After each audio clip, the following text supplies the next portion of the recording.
Olá pessoal, bem-vindos a mais uma aula que vamos tratar hoje sobre deficiência intelectual. Então, nós vamos iniciar com a definição do que é deficiência intelectual. A deficiência intelectual é um transtorno do neurodesenvolvimento caracterizado por limitações significativas no funcionamento intelectual e no comportamento adaptativo, que se manifestam durante o período do desenvolvimento, antes dos 18 anos. Então, não é uma doença, né? É uma deficiência no neurodesenvolvimento, então no cérebro, né? Uma doença, a gente costuma falar sempre, é algo que pode ser curado. A deficiência intelectual não é algo que pode ser curado. Aqui a gente tem uma definição mais popular, né? É uma menor capacidade de compreender, aprender e aplicar informações e tarefas novas ou complexas. A pessoa com deficiência intelectual ela tem um funcionamento mental abaixo da média esperada para a idade, o que provoca um atraso na aprendizagem e no desenvolvimento do indivíduo. Então, a pessoa que tem deficiência intelectual, ela tem um rendimento inferior ao que ela deveria ter naquela idade. Em geral, as crianças têm dificuldade para interpretar conteúdos abstratos, o que exige uma estratégia diferenciada, né, por parte aí da escola, do professor. As crianças com deficiência intelectual, elas têm maior dificuldade para compreender, principalmente a matemática, que é algo abstrato, né? Dinheiro, troco, essas coisas, porque é algo que ela tem que formular na cabeça, ela tem dificuldade com isso. Com relações sociais, de compreender regra. Por que ela tem dificuldade com a relação social? Porque ela tem dificuldade com as regras e aí automaticamente as outras crianças vai deixando ela meio que de lado, porque ela não consegue entender a regra da brincadeira, não consegue se adaptar, né? Essas limitações que as pessoas com deficiência intelectual têm, elas comprometem duas grandes áreas. A primeira, o funcionamento intelectual, né? Então, a capacidade de raciocinar, de resolver problemas, de compreender ideias complexas, de ler e interpretar, por exemplo, né? Vai ser comprometida. Essa função geralmente ela é medida pelos testes de QI, mas ele não é o único teste feito para validar que uma pessoa tem deficiência intelectual. Mas as funções intelectuais geralmente são medidas no teste QI. Depois, a segunda área comprometida é o comportamento adaptativo, né? Como ela lida com as demandas da vida. Então, a linguagem, a leitura, a escrita, a matemática, né? Tudo vai ser comprometido, vai ter uma dificuldade aí. O social, empatia, o julgamento, a comunicação, a capacidade de estabelecer relacionamentos, o cuidado próprio, né, com a higiene, com a segurança, com a saúde, tudo isso ela vai ter dificuldade naquela idade que ela já deveria estar fazendo, por exemplo, já deveria estar usando o banheiro, ela não vai estar na idade que ela já deveria estar sabendo se higienizar sozinha, ela não vai estar. Quais são alguns sinais mais comuns? Não quer dizer que vai sempre ser esse, mas é os mais comuns. Atraso no desenvolvimento da linguagem, nas habilidades motoras, a criança é mais mole, né? Dificuldade de seguir instruções, de compreender conceitos abstratos e problema de socialização e de comportamento adaptativo, né? Nós temos uma classificação aí do DI. É aquele que é o leve, que tem entre 50 e 70 no seu QI. Esse geralmente vai ter algum desafio, alguma dificuldade no seu desenvolvimento, mas vai conseguir se desenvolver com autonomia aí, sem precisar de tanto apoio. Vai precisar no início, mas consegue se desenvolver, né? A moderada, que é entre o 35 e o 49, ele necessita de um suporte maior, mas consegue se desenvolver até relativamente bem. O grave, do 20 ao 34, aí ele vai requerer uma assistência, muita coisa ele não vai conseguir fazer sozinho. A profunda, que é abaixo do 20, o QI abaixo do 20, aí esse vai precisar de cuidados diários, e esse talvez nem chegue a aprender a ler e escrever, né? O DSM-5, que é aquele manual utilizado mundialmente pelos psiquiatras e neuropsiquiatras, que vai classificar aí as doenças, síndromes né, e transtorno do desenvolvimento. Ele deixa bem claro que o teste QI não é o único meio de você ter ali como base, tá, o QI ficou abaixo, então tem deficiência intelectual. Não, ele auxilia no diagnóstico, mas ele não é o único meio, né? O Dr. Clay fala que a gente tem que avaliar o comportamento da pessoa, aqui no caso da criança, em todos os ambientes. Como ela é em casa, como ela é na escola. Aí ele fala que aqui o que a gente já falou no começo, ela não é uma doença, é um desenvolvimento atípico do cérebro, né? A escola então deve ter ali uma adaptação para auxiliar essa criança no desenvolvimento dela, e ela precisa de uma abordagem multidisciplinar, e ela vai precisar talvez de uma fono, de um psicólogo, né, de um psicopedagogo para desenvolver plenamente. Ele tem aqui algumas causas, né, que podem vir a gerar a deficiência intelectual. Então, genéticas, né? Então, por exemplo, a criança que tem síndrome de Down geralmente vai ter deficiência intelectual junto, né? Vai ter uma comorbidade do DI. O X frágil, né? Algumas doenças que não foram tratadas adequadamente e a pessoa engravida, né? No pré-natal, infecções que nem rubéola, o consumo de álcool e drogas. Nos perinatais, né, o sofrimento do feto, nascer prematuro. E no pós-natais, alguns traumas ou epilepsia que não foram tratados pode causar o DI, né? Mas o Dr. Clay ele deixa bem claro que o diagnóstico precoce ele é muito eficaz. Porém, no caso do DI, você não consegue fechar um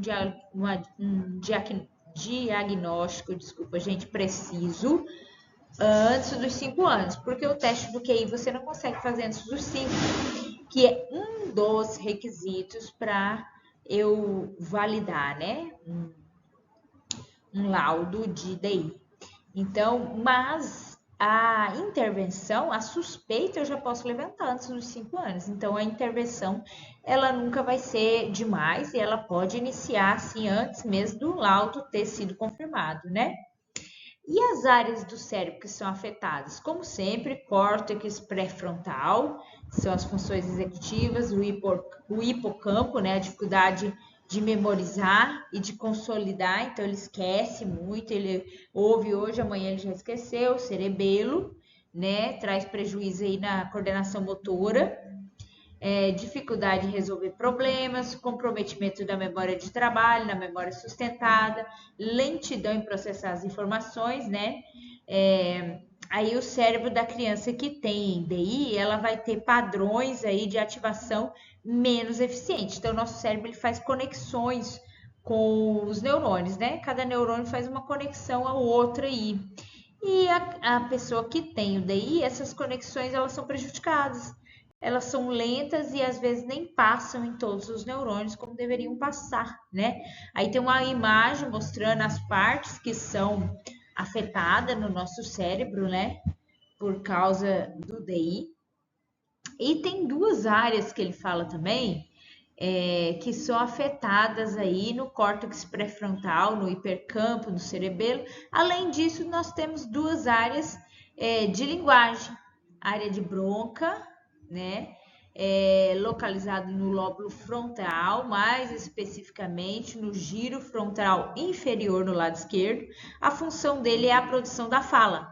E também está envolvido na formação de palavras e articulações, articulação verbal e escrita. Ou seja, a pessoa que tiver essa área afetada, ela vai ter dificuldade na aprendizagem da fala, né?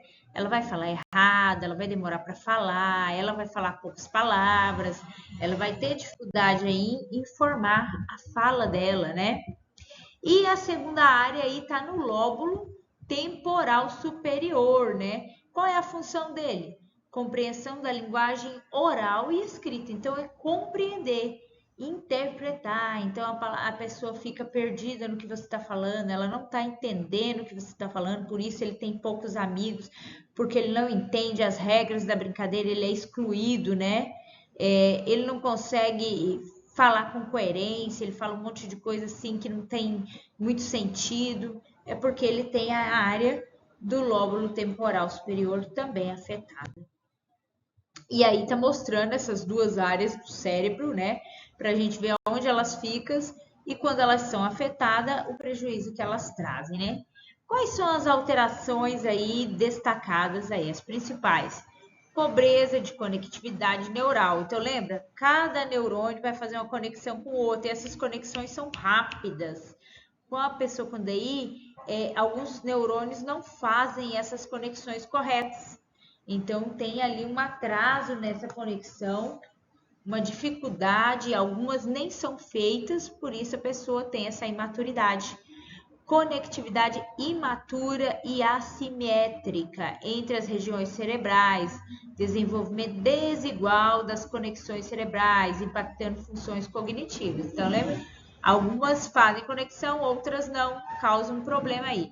Alteração na morfologia das ramificações neurais, mudança na estrutura dos neurônios, né? Então, alguns pontos de conexão são afetados, são modificados, são alterados, né? E má formação na estrutura cerebral mesmo, né? Na estrutura desses neurônios aí, tem informações inadequadas que não passam a mensagem que deveria ser passada. As principais características da deficiência intelectual. Então, a gente já falou algumas lá na frente, mas não se concentra, tem dificuldade de interagir, baixa capacidade de compreender, né? Não compreende o que foi escrito, precisa de um sistema diferenciado de aprendizagem. Na área motora, pode haver alterações no movimento fino, né? Então, dificuldade para escrever, para pegar num lápis, né? Nessa coordenação motora, para andar em fila reta, para pular num pé só, né? Dificuldade de manipular objetos, dificuldade na concentração, em resolver problemas, como a gente já falou, matemática é muito difícil para quem tem DI, né? No nível mais intermediário, avançado, né? No nível básico, leve ali, ainda consegue, com um auxílio, se desenvolver, né? Provoca dificuldade de se expressar e de ser compreendido, né? E o prejuízo para a alfabetização? Quais são os prejuízos aí para a alfabetização? Tem dificuldade de associar o som das letras, a consciência fonológica, problema de compreensão do texto, o vocabulário dele é pobre, é limitado, né? Necessita de muita repetição. Então, assim, em geral, toda criança com transtorno de desenvolvimento, você deve fazer a mesma tarefa de diversas formas diferentes. Então, ela precisa usar a audição, a visão, o tato, para que ela possa aprender essa atividade. Então, colocar uma atividade em que ela possa passar o dedo, depois ela possa pintar, depois ela possa ouvir, depois ela fale, depois ela faça, né? Diversas formas de fazer a mesma coisa para que ela possa gravar, porque ela necessita de repetição. Aí, consequentemente, tem um baixo desempenho na escola, tem frustração, tem risco de evasão escolar, né? A alfabetização dessas crianças, elas devem ser bem específica para necessidade dele, dependendo do grau, dependendo do prejuízo que ele tem no cérebro ali, né? Precisa ter esse cuidado com as atividades para que ele não venha ter essa desmotivação e se evadir da escola. Estratégias pedagógicas que nós podemos ter, né? Adaptar o currículo. Eu sei que é difícil, né? Principalmente em rede pública, que você tem lá 20, 30 meninos numa sala, e aí você tem um ou dois que é DI ou que tem um transtorno do desenvolvimento, aí você tem que adaptar uma atividade, você não tem um auxiliar, mas às vezes a gente encontra parceria nos pais.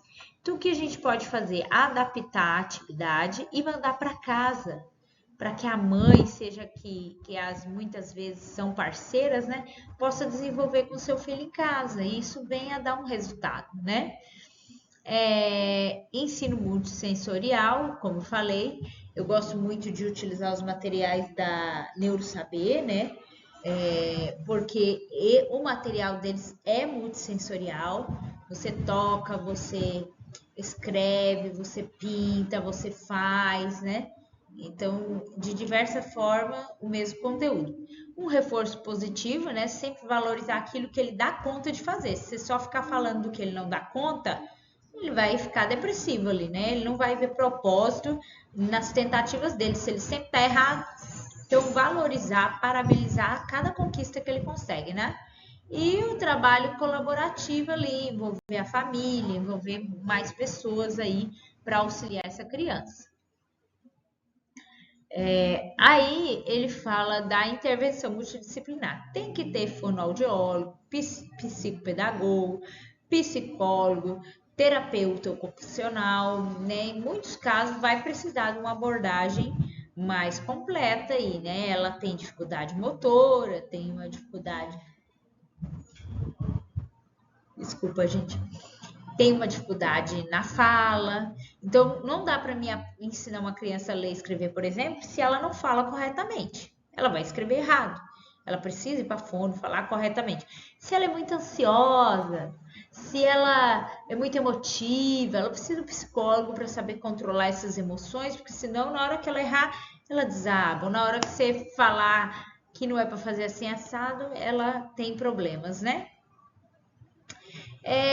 Mas prevenir é sempre melhor. Então a gente tem que começar, principalmente na escola. Eu vejo que a criança tem um atraso, tem uma dificuldade, chama os pais, conversa com os pais, muitos deles aceitam, né? Aquilo que o professor, que o coordenador fala, começa a mandar talvez intervenções para que essa criança possa fazer em casa, para que ela possa começar o seu desenvolvimento antes mesmo de ter o diagnóstico aí fechado, né? A psicopedagogia faz o que por essa criança? Vai auxiliar nos estímulos do desenvolvimento cognitivo, porque ele vai precisar de estímulos diferenciados, lembra?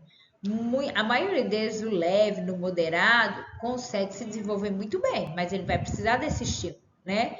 Considerar aquilo que ele já sabe e trabalhar dentro da possibilidade dos desafios daquilo que ele pode obter, né? Então a gente não pode ir além. Por exemplo, um caso de DI grave, se a criança não sabe nem comer com a própria mão, nem se vestir, nem se limpar num banheiro, tomar um banho, não adianta eu tentar ler, ensinar ela a ler e escrever. Eu tenho que ensiná-la primeiro as coisas básicas do dia a dia dela. Ela tem que aprender a ter coordenação motora para se alimentar, porque ela não vai ter coordenação motora para pegar um lápis, né? E aí entra aquela questão de tomar cuidado que os pais, muitas vezes, eles acham que coitado do filho, porque o filho tem uma deficiência, tem um problema, fazem tudo pelo filho, né? Vocês acabam prejudicando a criança de alcançar o potencial que ela poderia alcançar, né? Se ela fosse estimulada da forma correta. É claro que você não vai exigir algo impossível. Seu filho tem um DI grave, você vai exigir ele ler e escrever e fazer uma redação para o Enem. Você não vai. Então, você tem que analisar a criança e ver qual é o nível de exigência que eu posso ter, e ter no limite dele, né? E começar devagar, é como se fosse um nível de videogame, né? Você nunca começa do nível avançado, a não ser que você já jogou aquele jogo muitas vezes. Caso contrário, você começa bem no básico, né? Com qualquer criança que tenha um transtorno de desenvolvimento ou uma síndrome, a gente tem que fazer a mesma coisa. Começa do básico. Então, começa a ensinar ele a se escovar os dentes, tomar banho, vestir a roupa, comer sozinho. E aí eu vou passando para outras etapas. Andar no pé só, pular no pé só, andar em linha reta, pegar um lápis, depois a utilizar um caderno. Tudo devagar, né? De acordo com o que eu vejo que eu posso colocar ali para aquela criança. E a prevenção da deficiência intelectual tem prevenção? Sim. A prevenção ela envolve cuidados durante a gestação aí, a infância, né?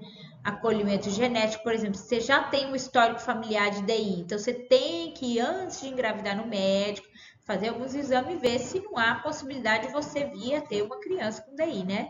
Fazer o pré-natal da forma correta, ter uma alimentação saudável. E aí é interessante que, ó, desnutrição severa é um dos casos também de DI. Então, essa criança, quando nascer, tem uma alimentação correta, a mãe, quando está gestante, tem a alimentação correta, não beber, não fumar, né?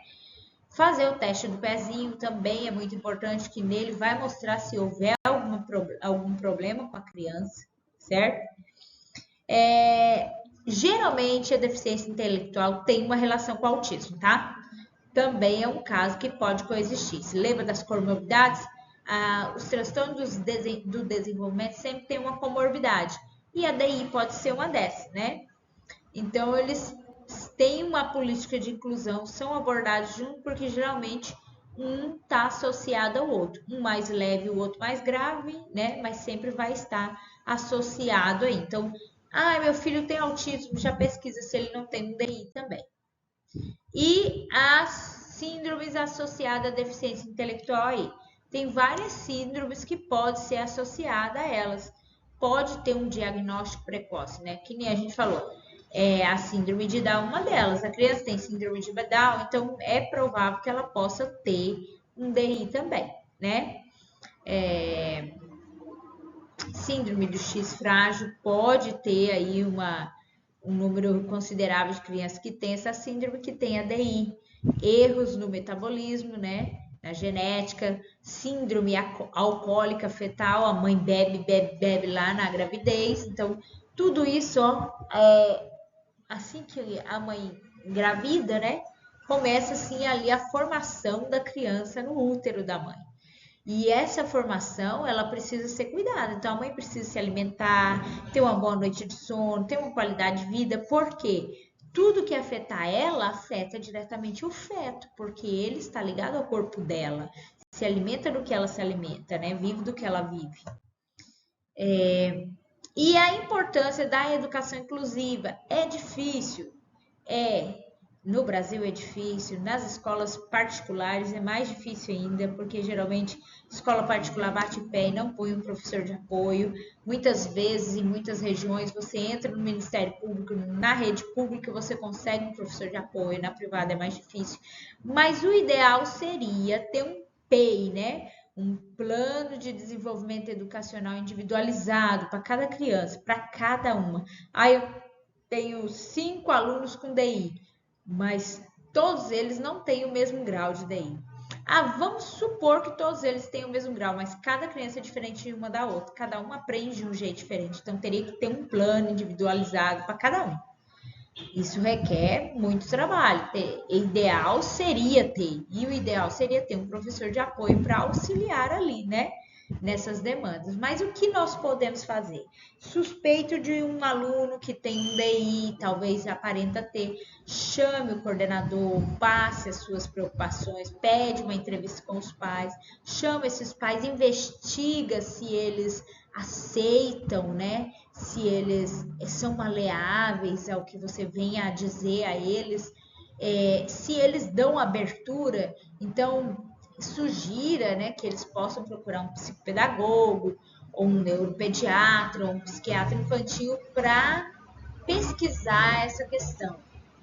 E começa uma intervenção com essa criança, pede parceria dos pais para que você mande uma atividade pelo menos uma vez na semana, diferenciada, e eles possam estar aplicando com essa criança, se não é possível fazer em sala de aula, né?